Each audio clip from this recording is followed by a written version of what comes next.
Hey everyone, we're doing the week 4 demo where we learn about the Oculus Touch controllers and go through the template of that, and then we're going to make a little bit of content in like Medium and Quill and Tilt Brush and practice going through the pipeline of importing those and then adding or reapplying materials or creating custom materials for those. So today it's about creating VR in VR. I'm also going to show you the VR editor within Unreal, and I did do a recording of setting up the Oculus Touch, but no one seems to be having problems with that. So I'll just keep this a little bit shorter so that it's easier to flip through and find the things that are important for getting your class assignment done. So I'm going to minimize this window so we're not seeing our infinite recursive desktop, and yeah, I've already set up the Rift. I already have the touch controllers on. They are they're both in standby right now because I haven't touched them. We did talk about how they do have capacitive sense. They do know my hands are on them, so I just touched it and I didn't even didn't squeeze a button, and it's already on. And if I let it go after a little while, I go into standby to save the batteries. I did try recording this 2 days ago, and they ran out of batteries halfway through, and I just couldn't suffer through it. So we went ahead and I'm going to do this one from scratch. So let's go ahead and get started with taking a look at the motion controller map default. So we're going to create a new, we'll do 4:15, and there we go. Let's see if we have to update it. If we have to update it, then we'll just not worry about it. Library. Looks like we're good. Okay, so 4:15. And this will be the week 4 demo. And we'll just kind of start from scratch. And I know a lot of you have been doing some really cool stuff, and I know that, Medium, which is new, has a lot of higher polygon counts and it's been tough to import. And I do believe it gives you an OBJ file. I'll show you how to convert that to FBX using a free FBX converter. Now Quill, it gives you a lot of painting options, but it seems to only export right now with one color, so that's the limitation of it right now. It's a new product, only released a couple of weeks ago, so it's still fun to play with. I'm sure it will only get better throughout the semester. Tilt Brush seems to be great in that it creates a new object per material you use inside of the Tilt Brush environment. And when we import those FBX settings, we get to choose between combining them into one mesh that we have different materials on, or keeping them separate, because the Tilt Brush exports the giant Tilt Brush logo that we kind of don't want, and or we might not want. So I like to import it as separate meshes, so you can rearrange them and animate them together, and you have a little more fluidity. Flexibility. But remember that these things are still, it's more about, we're trying to do two birds, one stone. We're trying to create content in VR for VR, and they're really not optimized yet for being in VR. So just be minimal with what you're making, because it does get high polygon count pretty quickly. So I'm going to make a new week 4 demo. Alright, week 4. I'm going to start with some starter content because we're going to learn how to throw things around. We're going to talk about collisions today and some really simple gravity settings and stuff. So I'll just, and then we're going to start off with a VR template. We did the one where it was HMD locomotion, where we just looked around and hit spacebar, and that was great, but that didn't get us as far as we can get with having these controllers where we can move around and change the orientation of where we teleport to, so that we're not just keep on facing forward, which is the problem with HMD locomotion. This way, by using the thumb joysticks on the Oculus Touch controllers, we can rotate around and potentially teleport someplace and be looking exactly 180 degrees back to where we came from, so that we can have be oriented correctly, and has even better way of locomotion. This is just what we've come up with so far, as we've talked about every week. It's a new medium, and if you think you have a different way of a way to explore worlds that doesn't involve teleportation, then we've tried using the WASD keys to move around. That made us sick. There might be some other ways of doing this, and let's always brainstorm. But this is just what we have, and it's what it's built into. It's a pretty sophisticated template to be working with. We're not going to worry about breaking it apart and look at the blueprints. I'm going to show you how to like kind of drag and drop and use everything that is a part of the exposed as a public variable for the blueprint. And then later on, we'll, another week or maybe a little bit today, we'll take a look at like just creating it from scratch and see how flexible and malleable. And what's really cool about these motion controllers is that they're like rigid bodies for a motion capture system. I was making some tests with the Vive, and you don't even have to be in VR mode to use the controllers to get position and rotation, and for tracked tracked objects. So we were able to maybe we'll do this demo today. We were able to do projection instead and use the controllers as a flashlight, so that we could expose the hidden textures behind the walls and stuff. And that was a pretty compelling demo using these controllers. And they now have they're making extensions so that you can wear them around your ankles, and you can potentially do IK chains and be able to see your full body in motion capture without having to do a full 16 camera setup with the retroreflective markers and stuff. So we did before, as I said, there's an HMD gamepad, and now we're going to be going over to the motion controller, which is going to give us these little robotic hands. And this will be the arrow letting us know which direction will be oriented when we get done with our warping. So there's our location. It's BP maps, and we'll be doing motion controller map.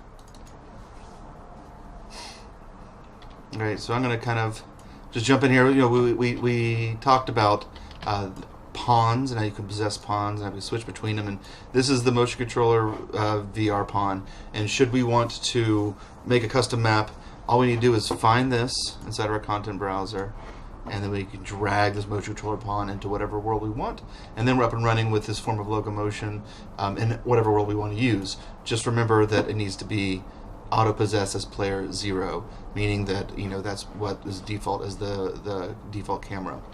And we'll just kind of explore over here. We have these cubes. These cubes are a blueprint. You see right here the hyperlink means that it's a blueprint, and we're gonna be able to pick these up. These cubes have cube-shaped collisions on them, and the hands have collisions on them, and when they overlap, we're gonna be able to grab them. And they're not too difficult to parse in the blueprints. But the motion controller is much more difficult to parse, and we need the whole thing to be able to figure it all out with blueprints. So I'm just going to teach you how to just kind of just replace the mesh right here to be able to do some different stuff. So let's first of all just dive in and see what this looks like. So I'm going to look at the health and safety warning. Great. And so I have my controllers here in front of me. They're waking up. There we go. And they're down in front of me. Alright. Great. And if I use the thumbstick, there we go. I can rotate around, and I can turn around so that I have a different orientation. Great. So now, so my tracking isn't so good. I'm going to reset my tracking, and I think that that's an important thing for us to know how to do. So let's just go ahead and do that together. So I do get a little bit of the motion controller set up. I'm going to just save this guy. And let's go into Oculus. And should we need to ever redo our tracking, redo our head height, that's underneath here. We can run the full setup. We can reset the sensors and redo the Guardian system, which we drew a circle around where we want to go, so we didn't have to worry about. Let's see what the warning is. Everything's fine. Okay. So we're going to reset sensor tracking. So it's going to see our sensor USBs. So make sure we have enough power.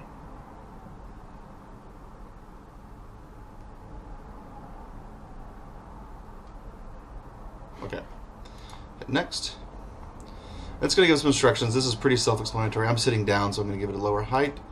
And it tells you what all the buttons do on the controllers, and this is important for when we start turning those on. So I'm going to roll back to where I'm going to be in the center of my room when I do some tilt brush. I'm going to hold up to my eye, squeeze the trigger, great. I couldn't get my tracking position, so let's keep on.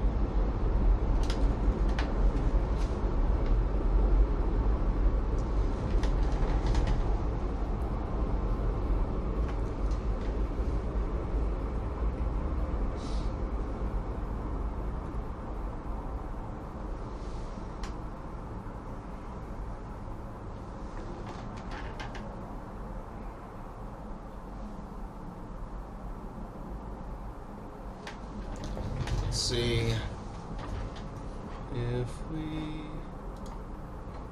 all right, still recording there. It was giving me a warning earlier about not being able to do screen recording and also do all this USB data at the same time. I unplugged one of my screens and doesn't seem to have particularly fixed it.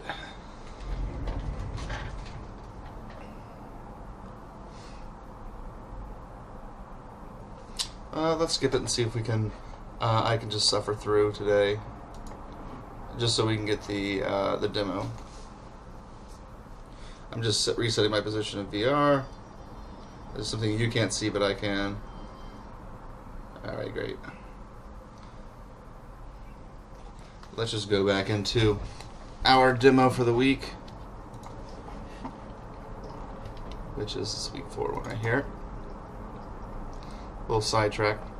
So you saw we were warping around. We could teleport to any location that is. So this location is determined by what's called a navigation mesh. It's not something that's visible by default. And as soon as we get back into the level, I'll make it visible so we can see how we can change where we can navigate. You know, we don't want to be able to navigate to the middle of, you know, nowhere where we would just fall endlessly. We want to be able to make sure that we're on a surface that has that can hold up the character. But what if we want to get up into different heights? And we can kind of mix and match sometimes. You can use multiple navigation meshes should you have a bunch of different locations that are far away from each other. Or what we're going to do is take the default one we have and just scale up the height so that we can get on top of some of these ledges that are around.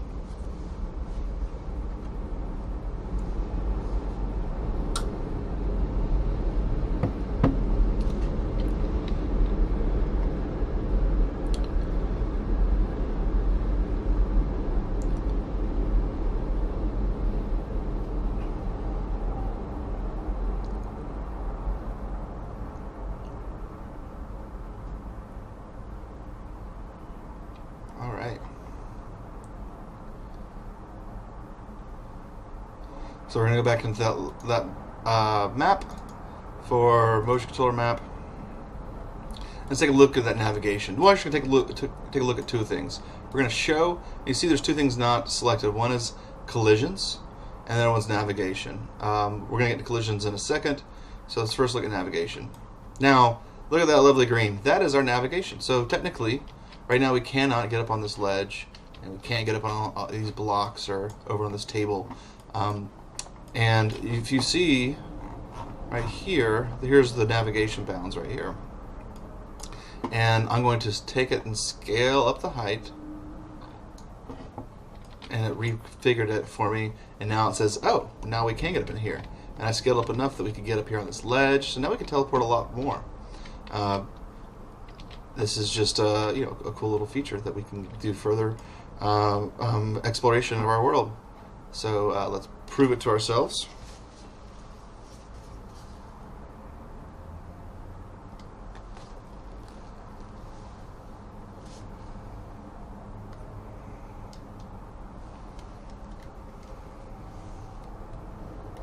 All right, let's get up on here.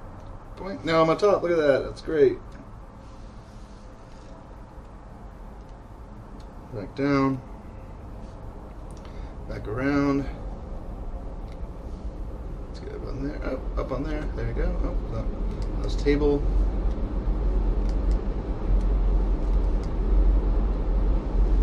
All right. See, I'm not really doing great tracking right now with my controllers, unfortunately. This will be something that I'll have to figure out in future demos. But if I can get right up on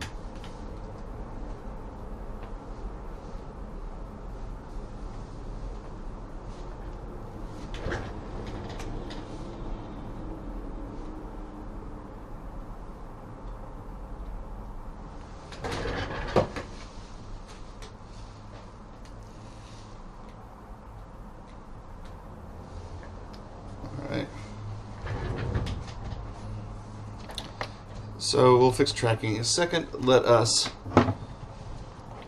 Actually, we'll fix tracking now. 1 second.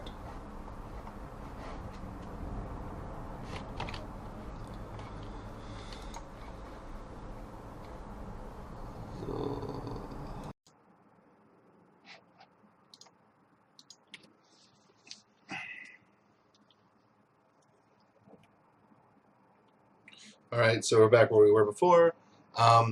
There was some sensor tracking issues. I think it might be the screen recording also with using 2 sensors. Everything's be okay right now. I had to restart, and then I had to run the full setup to redo the tracking. I had to like repair, re-pair, not repair, the connection between the Oculus Touch and the software. So.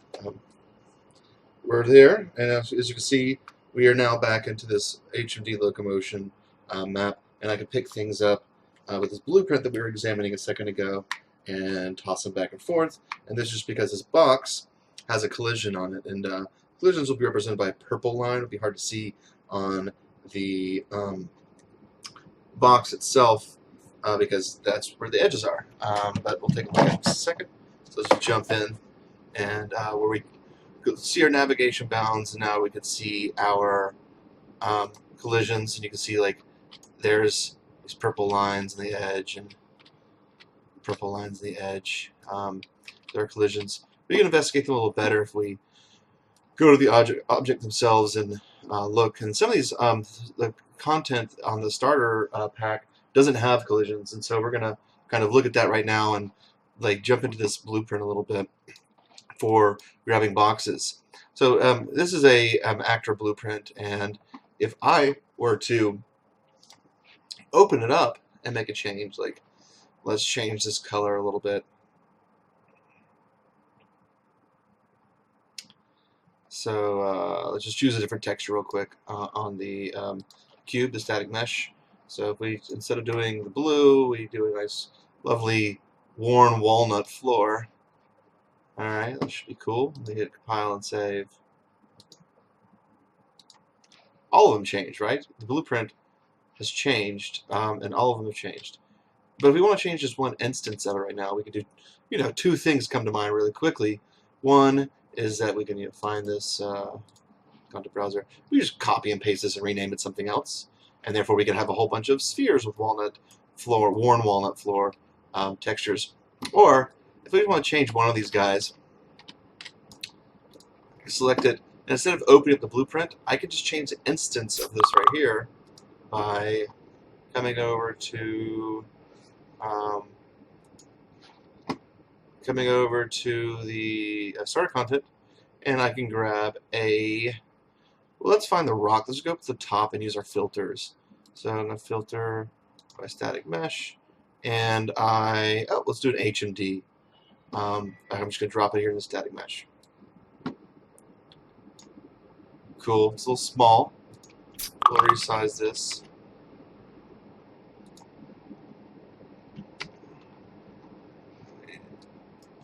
Turn off my email and other stuff real quick. Okay, great. And so here we go. And then I don't see. Is this collision? If I select something else, is that purple? So the collision seems to be doesn't seem to be very snug, right? Seems to. Let's go ahead and give it a try. Well, I don't want to keep on starting way over there. Let's bring this. I'm going to hide my navigation bounds. I'm done messing around with that. All right.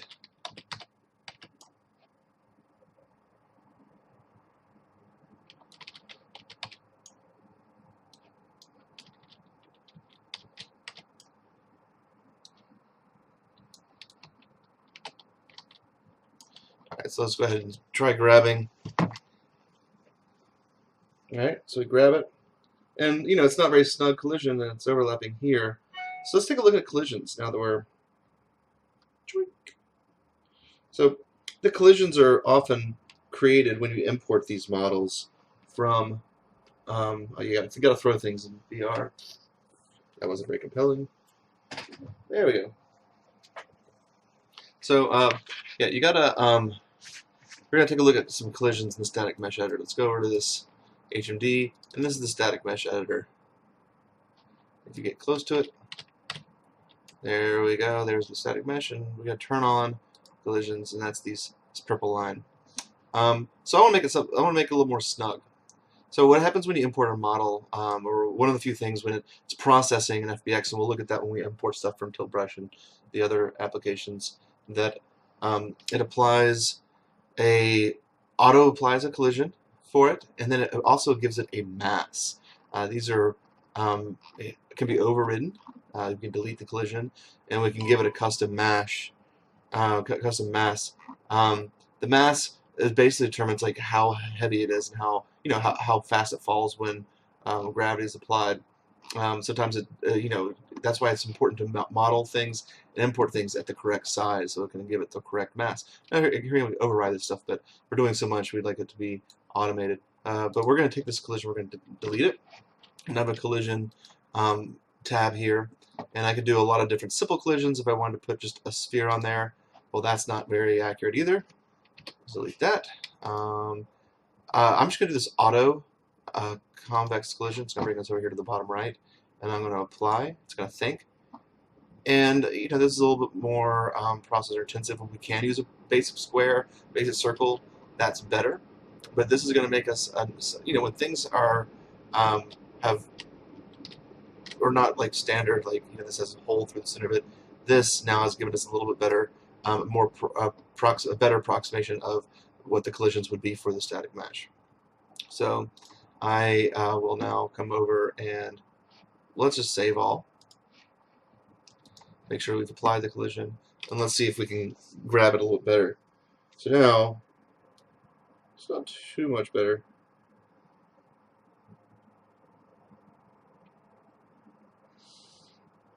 But we can kind of play with that.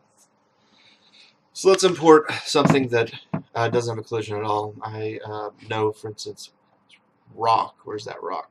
A small rock does not have collisions on it. So if I were to look at it, it would be not there at all. So when we're trying to diagnose things like collisions in physics, this is where we go to simulate. We're simulating the physics. And we can see that when we simulate it, it falls through the ground. It doesn't have collisions to even rest on the table. So let's go add it. Let's go add same way, apply this collisions, and now I see that purple one kind of follows the green mesh, and if we simulate, you see there it rests beautifully. And let's go do it in VR. Here we go. Oh, looks great. And now we're throwing a rock. There we go. Should probably add a little more mass to that rock. Let's see. So this is great, and I'm going to try one more thing. So we can play the level in VR, but what we can also do, I'm going to save all, is we can edit the level in VR. This is something that Unreal's had for about a year, and Unity's just now introduced. It's an interesting concept. I wouldn't do all my level layout this way, but it does give you more interactivity for doing some fine-tuning and really getting down and being able to not only really analyze your scene, but also edit it in real time. So if we go over here to our editor preferences, and underneath experimental, at the very bottom, there's some VR options, and we want to enable VR editing. And the reason why I just saved is because we're going to maybe restart the browser or the project. Let's see. No, maybe not. What's going to happen is we're also going to, if we should be able to switch back and forth by doing auto entry when I squeeze both triggers at the same time. It didn't work in class. Let's see if it works right now. And then do I want to show the VR tutorial at the beginning? That's fine. It tells you what all the buttons do, and that's helpful for us getting started. So let's we have this VR button now. We can click it, but it looks like there's a little bit of problems with my editor. I'm just going to save everything again. There we go. Now we're back. Okay. Now we're saved and we're ready to go. So now I'm going to hit the VR button, And look at this. I have these beautiful controllers. If I was using the Vive, it would look like the Vive controllers. And I can, you know, I can pick things up, scale them, rotate them, move myself around. There's these tutorials here. That over there. I think I can scale myself down, back up, up, up. Now we scale the world. Look at that. Now it's a world for ants. That looks pretty cool, actually. It's kind of funny. Back down. This is for the grip controllers when I'm doing this. And yeah, there's some teleporting, and we can pick certain things up, and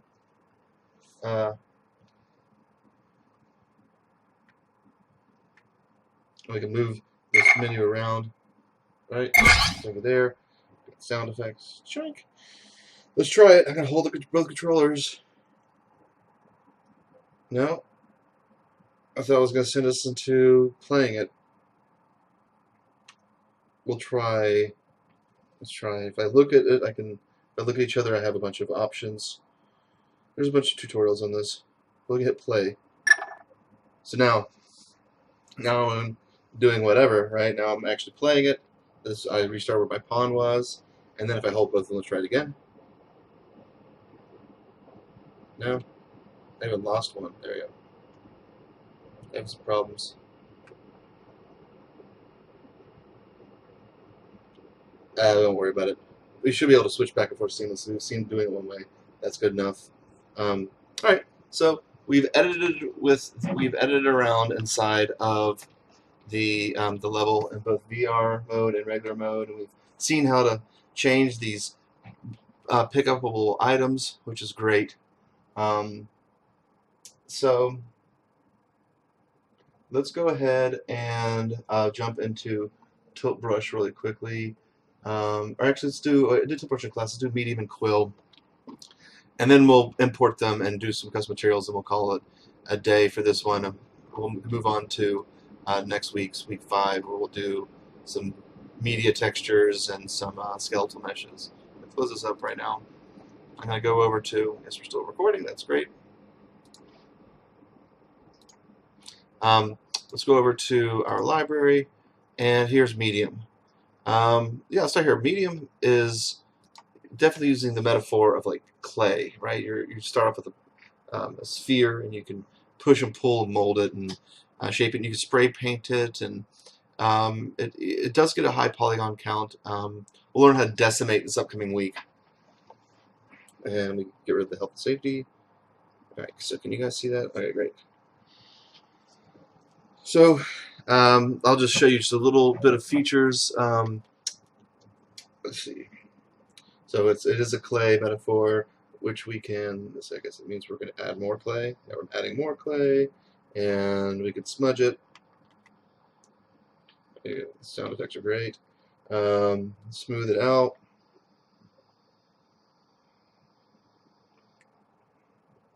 Flatten. It's like, yonk, yonk. Gotta use sound effects. Alright.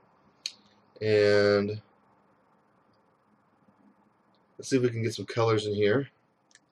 Let's see, which one would that be? Paint. Looks like I have my color on this button over here. I'm going to choose my color. There we go. And if you see over this thumbstick, like how big my stroke's going to be. So spray painting. Oops, somehow it's not the color I wanted.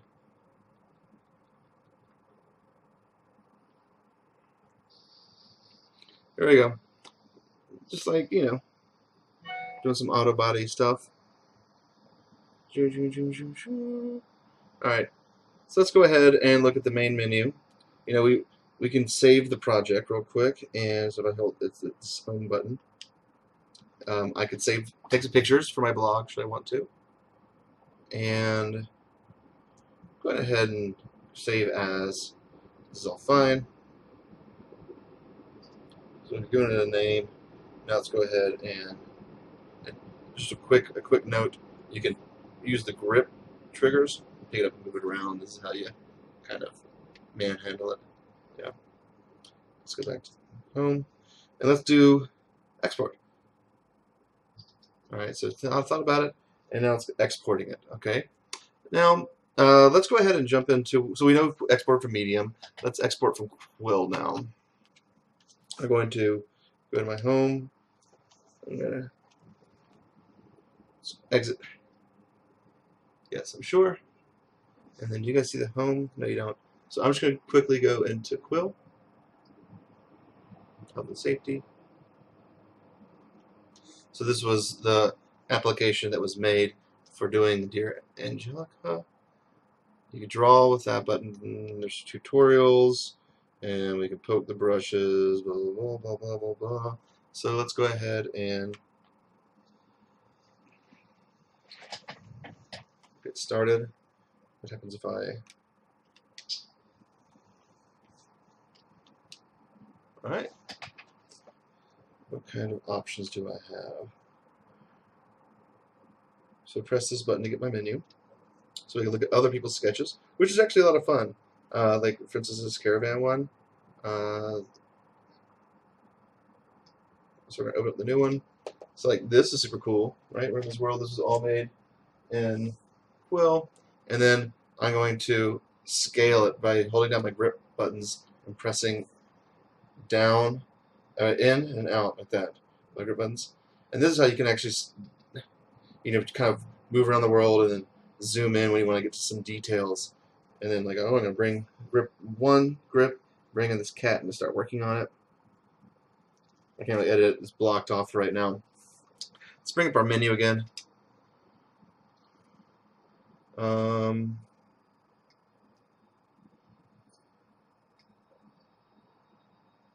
we get our tutorials here. There's weird breath going on. Let's go to the home.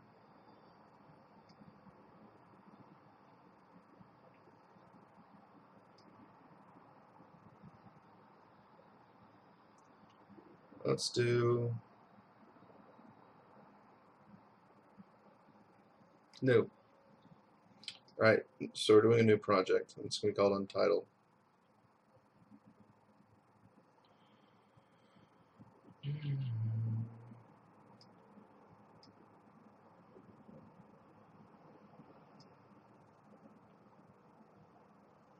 New. Okay.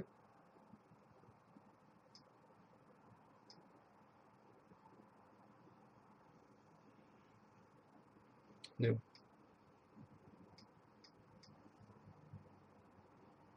Do. Oh, I am in a new one. There I go. Just get rid of the menu. And then I'm painting.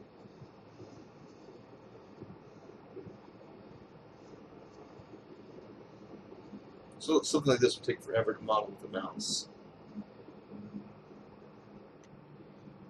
So that's good enough for a demo. Oops, deleted it, I guess.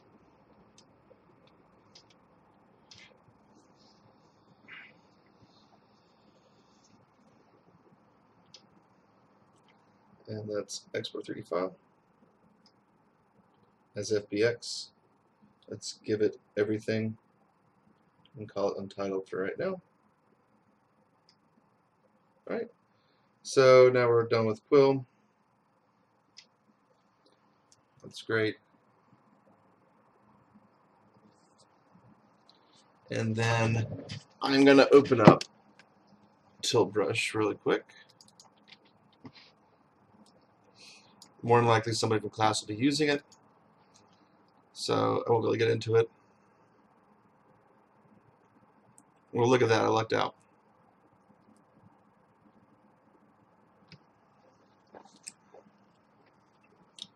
So it starts off, paints on the Tilt Brush thing.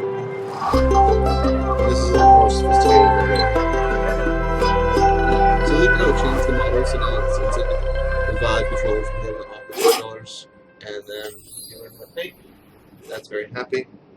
And we move the thumbsticks around, and we can choose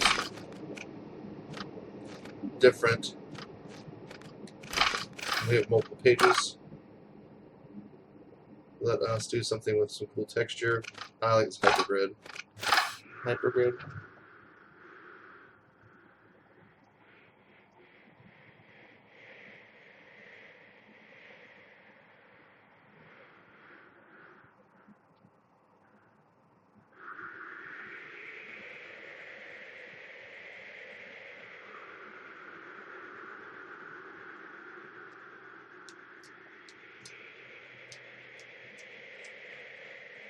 the sound effects.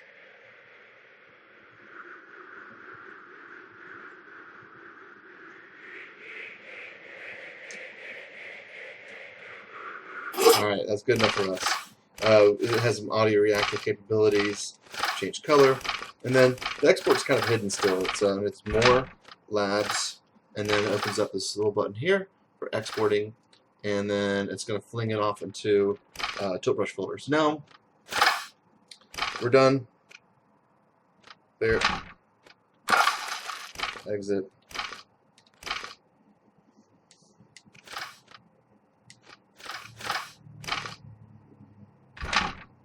I don't even know how to close it.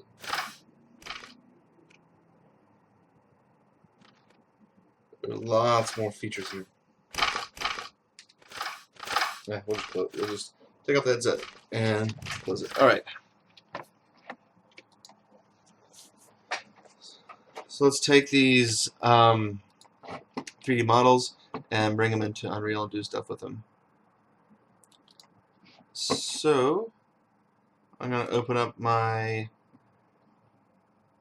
week 4, and then I'm going to jump back over here to my Finder, and let's find them in our Finder, or explore them in our Explorer. Alright, so we have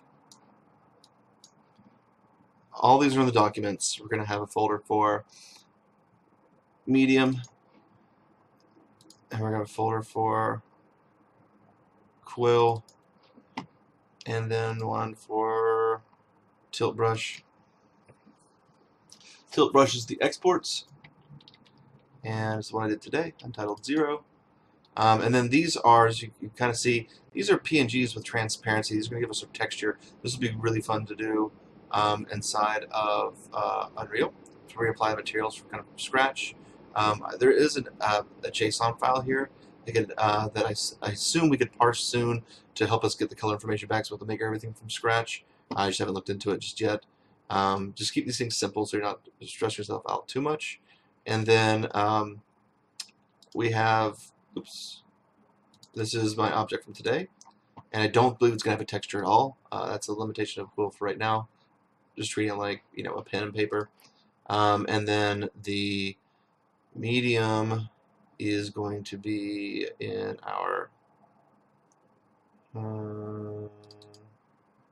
sculpts. And there it is. And it is going to be an actual OBJ file. So maybe we'll start with that. We're not going to be able to import an OBJ file. So this PNG file, I think this is just that's just a thumbnail. It's not a texture. So we don't seem to have a texture that we can use for Unreal as well. So it looks like it's you know, we're pretty much in the dark with Quill and Medium. They're just good for giving us geometry. Let's make a folder for assets.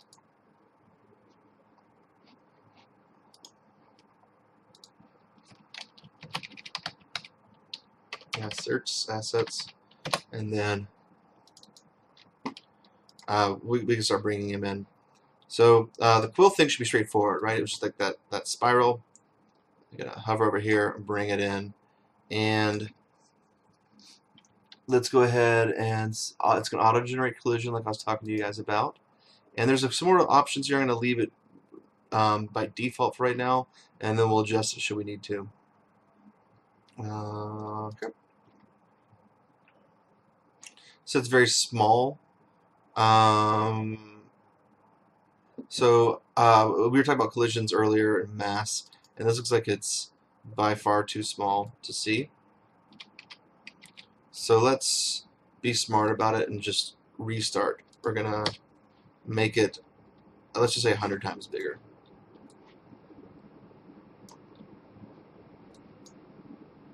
At this uniform scale.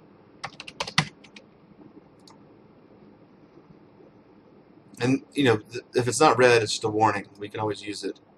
But this seems to be, yep, that seems more reasonable. So 100 seems to be our scale for these, and it's just a simple mesh with no material whatsoever. I also didn't really look at many settings when I was exporting it. So let's make a custom material for this. This will be called our right click, make material, M underscore spiral, and we'll just give it a color, which is I'm holding down 3 and clicking. That gives us 3 vectors, which is an RG and a B. It goes into our base color, and let's give it a color of, I think we're using black, I think. So let's just give it a color blue. Save. Throw it into the material slot. Let's go into a new level. New level, and we'll choose one that's like minimum. Right here. Move this off to the side. So bring it into the world,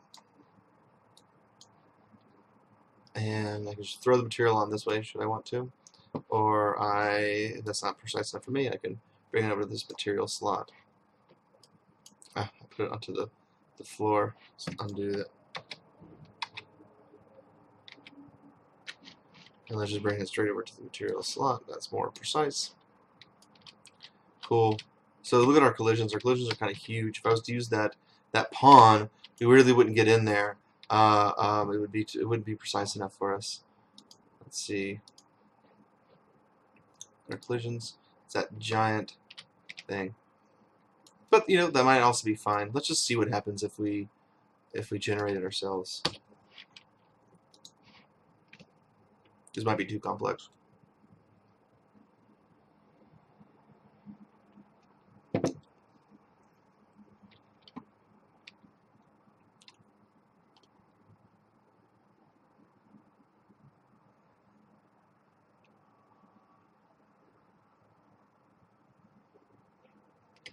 I don't know if you guys have been hearing the trains going by. I'm right next to the BQE, right next to the Williamsburg Bridge. So I got the JMZ and all the cars going by.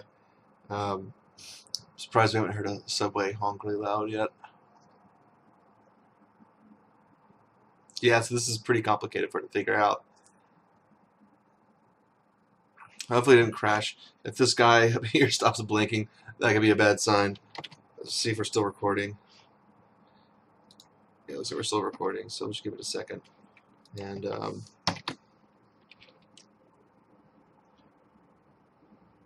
yeah, it's still working. It's just using a lot of memory. Let's just let it chug for a second, and we'll talk about. We'll jump away from the quill real quick, and we'll go look at the medium. So the medium. Not really sure what these other files are. I don't know if we can get grab our texture that we spray painted out of here or not. I haven't really looked at the tutorial for it, but what it did give us is an OBJ file. One for preview.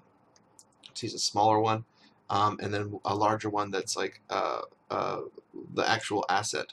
And an OBJ file is a very standard wavefront object file, and it's an older format. You need to convert it to FBX. You can bring it into any digital content creation tool like Cinema 4D, Maya, Blender, 3D Studio Max, Modo, and we can get FBXs from those.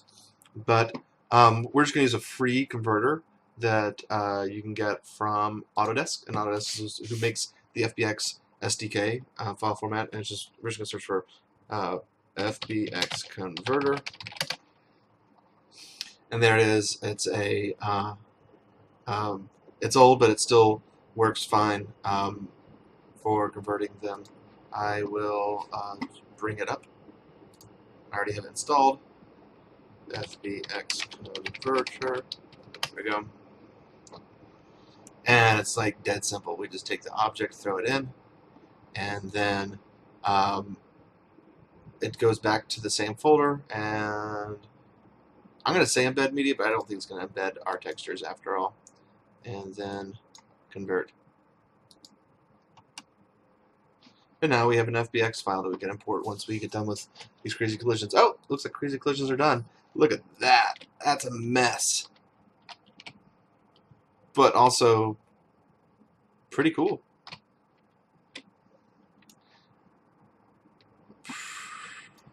You know what I want to do? I want to save all. This is going to be just material test. Let's go back to our sort by levels, and let's go to the root. Let's go back to our motion controller setup, and I want to use that blueprint right here, and I really want to see what it looks like to grab the spiral. Just kind of move this over to clean space, or with HMD out of the way. And here again, I can copy and paste the cube blueprint and give it a new name or whatever, but for right now I'm just going to be a little quick about it and just swap out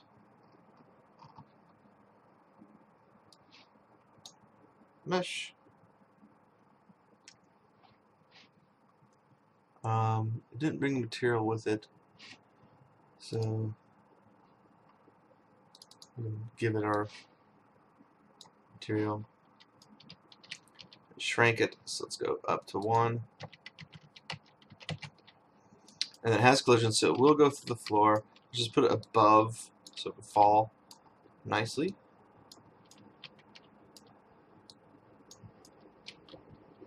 Alright, let's give it a shot.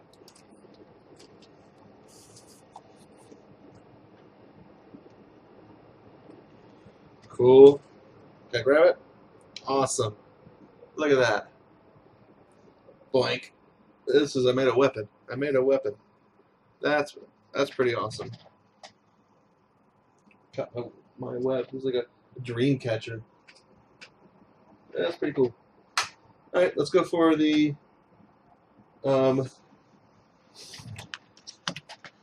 medium file. I think, which was just like a half circle. It wasn't interesting at all. FBX.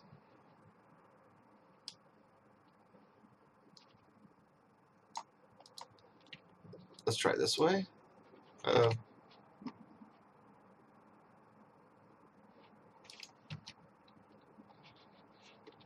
FBX. Let's import all.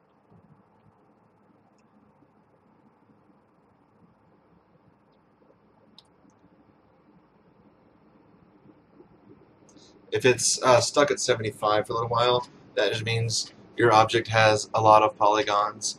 You have to realize that I think Medium's probably doing it in quads, squares, and game engines convert all those to triangles because we think about it, a triangle is always on a single plane, and a quad could have a surface covering more than a single plane.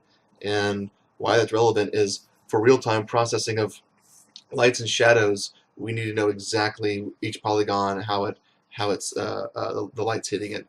And if it was a quad, it would have to do more of a procedural process, and you could do that fine in any kind of asynchronous rendering software, but for real time it needs to be triangles, and it's even to the point now where it just will do it for you if they're not. So that's what it's doing. It's kind of crunching all those polygons and splitting up into triangles, which will effectively double the polygon count. So if there's already a heavy mesh of like 200,000, it would be 400,000, which is very much at the upper limits of what you can do inside a game engine. Once it's done, we can show you how you can hover over these static meshes, and it'll just tell you the polygon count. And let's go ahead and find the. Yes, this is just a JSON file. I can open Notepad. So we could probably parse this. There's probably some sort of importer we can use to be able to get more information from materials, so they're not all just black and white PNGs to start off with.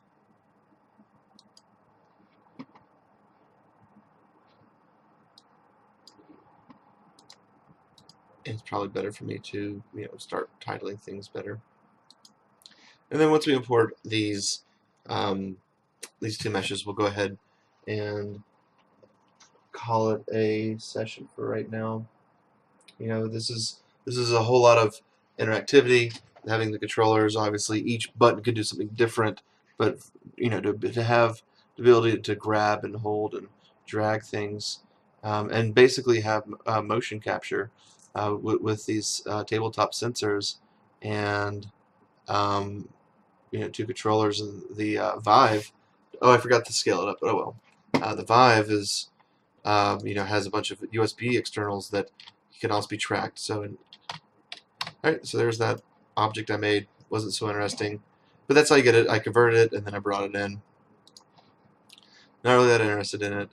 And let's go ahead and bring in the tilt brush. Oh, let's look at the polygon count. So look at that. It's actually not that complicated. It's just 50,000.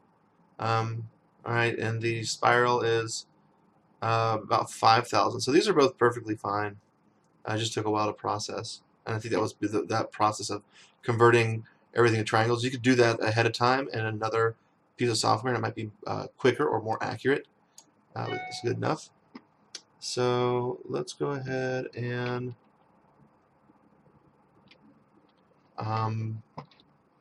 say, well, just in case something happens, and let's bring in tilt brush. And so each object or each different material texture inside of tilt brush gave me a different object. I'm not going to combine them because I want to be able to move them around and get rid of the tilt brush sign that comes with it. I'm not sure if I have to scale everything, but that seems to be pretty much standard. I'm going to go ahead and maybe give it a 10. Let's just see. I'm trying to be smart. And so yeah, you see those are different materials. It says they're really small. Let's see how small. Let's undo and then give it a. Let's make it 100 then. So all these textures. Just undo.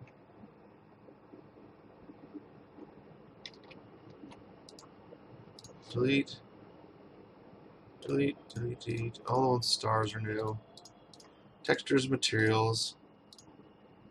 And we'll open these up and I'll show you how to do.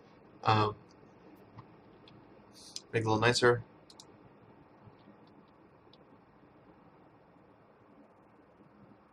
And I'm accidentally...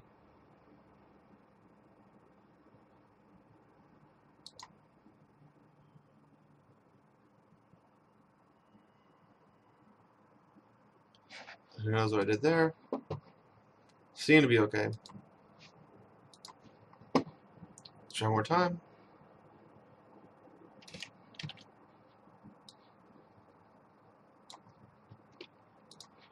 And let's do it at 100.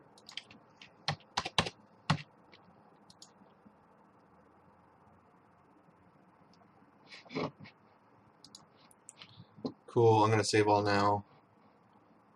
And if I want to see how the whole thing was put together as I did it inside the level, instead of importing these in one at a time, I can import them all in together, and that will keep the relative position to each other. So this was my tilt brush world. If you remember, it starts off with drawing these, and then this is the world I kind of drew some craziness.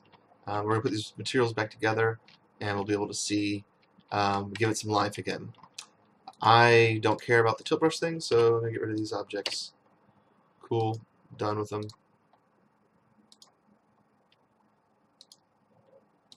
Having problems selecting. There we go.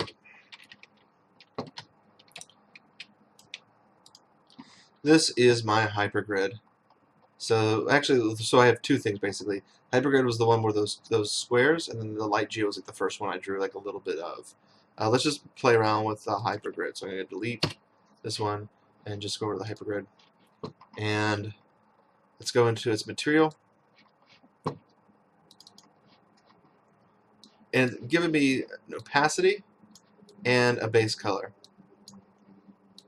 And these are texture samples. If I use my magnifying glass over here, open up, you see that actually this is an alpha.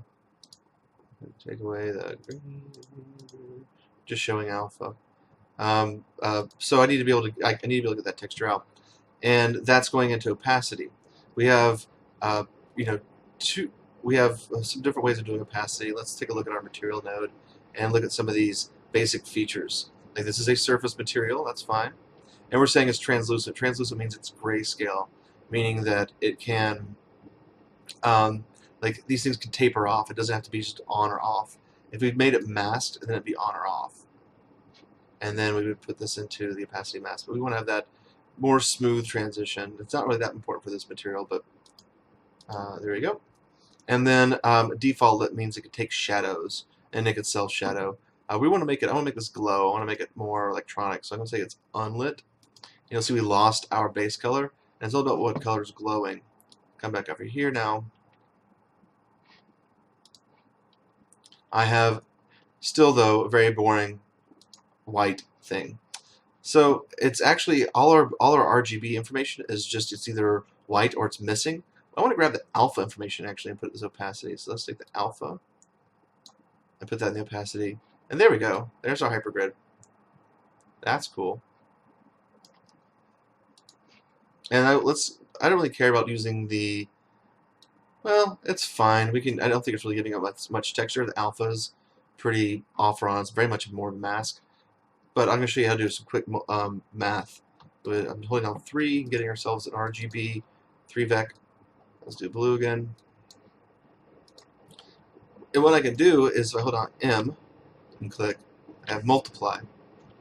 And multiplying is a way of blending these colors and shapes. We're going to go emissive now. We now have a blue. That's great. Let's go ahead and take a look at it. I'm going to save. If you don't save, you won't be able to see the updated material. So now we have coming to the hypergrid. That's looking pretty cool. But you notice that it disappears when I go through it, kind of. That's because we only have a one-sided material. If I come back over here, that was just like the next thing, two-sided now. So now I can see through it. You see that? That's already going to be cooler. Yeah, that gives it a lot more depth.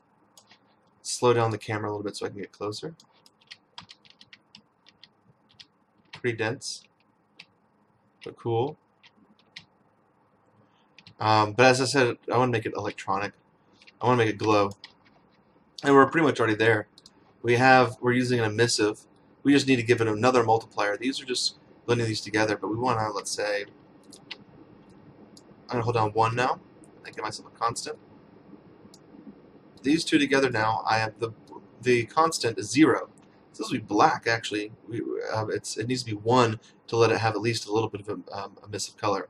This is black. It's now basically multiplying by nothingness, and only the alpha is giving us information. Let's take this number though, and let's crank it. Let's crank it to 50 and save. And there you go. This is now a light source. This can actually illuminate a room. It's a very cool looking thing. Let's bring it back into the world. So yeah, now we've got this glowing thing. You know, and of course we need to see how it looks like in VR. So there's these things. We're going to use this thing to. Oh no, I'm holding it and I'm still working at the same time. There we go. That's not. I thought there was collision there, but I guess not. That's super cool. Looks great.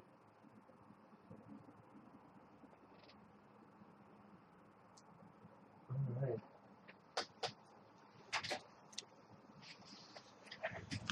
One thing before we jump away. Well, no, we'll get that another week. So yeah, this is how we do some materials and how we can make content in 3 different platforms. It's all new and it does take a little work, but hey, we don't have to learn how to 3D model from scratch now. And let's see which are those real quick.